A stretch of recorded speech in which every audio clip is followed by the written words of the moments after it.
Guys, क्या आपने कभी समय यात्रा यानी टाइम ट्रेवल किया है? तो चलिए जानते हैं टाइम ट्रेवल से जुड़ी एक सच्ची घटना।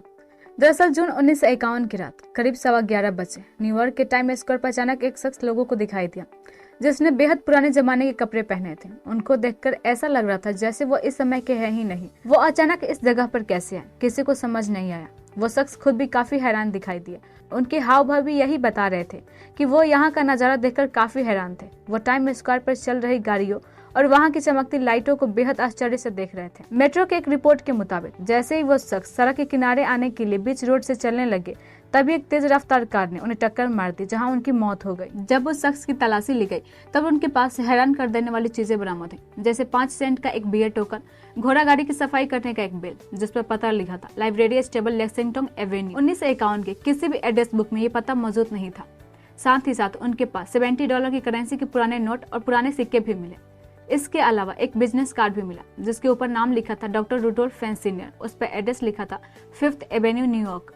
उनके पास एक लेटर भी मिला, जिसे फिलाडेल्फिया भेजा जाना था। इस लेटर पर 1876 का स्टैंप भी लगा था। रुडोल्फ के पास मिली इन चीजों की खास बात ये थी कि ये पुराने समय के होने के बावजूद एकदम नहीं थी। इस केस की जांच का जिम्मा कैप्टन हुबर्ट बीरियम को दिया गया। कैप्टन हुबर्ट जब उस पते पे पहुंचे तो उन्हें वहां एक ऑफिस मिला, लेकिन वहां के लोग रुडोल्फ नामक किसी भी व्यक्ति को नहीं जानते थे। कैप्टन हुबर्ट ने उस समय की सभी टेलीफोन डायरेक्टरी और एड्रेस बुक को चेक किया, लेकिन उन्हें उस नाम के किसी भी व्यक्ति का कोई पता नहीं मिला। फिर 1939 के एक एड्रेस बुक में उन्हें रुडोल्फ फेंस जूनियर नामक एक शख्स का एड्रेस मिला, जहां अब कोई और रहता था। कुछ लोगों से पूछताछ के बाद पता चला कि रुडोल्फ फेंस जूनियर की मौत हो चुकी है और उनकी पत्नी फ्लोरिडा में रहती हैं।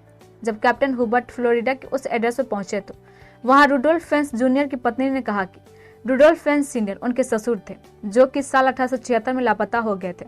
वो अपने घर से सैर करने के लिए निकले थे, फिर कभी वापस नहीं लौटे। जिसके बाद कैप्टन हुबर्ट ने 1876 के सभी मिसिंग केस को निकाला तो पता चला कि सच में रुडोल्फ की मिसिंग कंप्लेंट दर्ज करवाई गई थी। इस मिसिंग कंप्लेंट में जो गुमशुदा शख्स का हुलिया बताया गया था, वो 1951 में मारे गए शख्स के हूबहू मेल खाता था। कैप्टन हुबर्ट द्वारा जुटाए गए सबूतों से ये तो साबित हो गया था कि 1876 में मिसिंग रिपोर्ट वाला शख्स और 1951 में कार एक्सीडेंट में मारा गया शख्स एक ही है। लेकिन आखिर 1876 में लापता शख्स 1951 में कैसे पहुंच गया, इस बात का जवाब आज तक कोई नहीं दे पाया। बस कुछ थ्योरी है जो कहती है कि ये टाइम ट्रेवल या टाइम स्लिप से जुड़ी एक घटना है, जिसमें रुडोल्फ ने समय यात्रा की थी।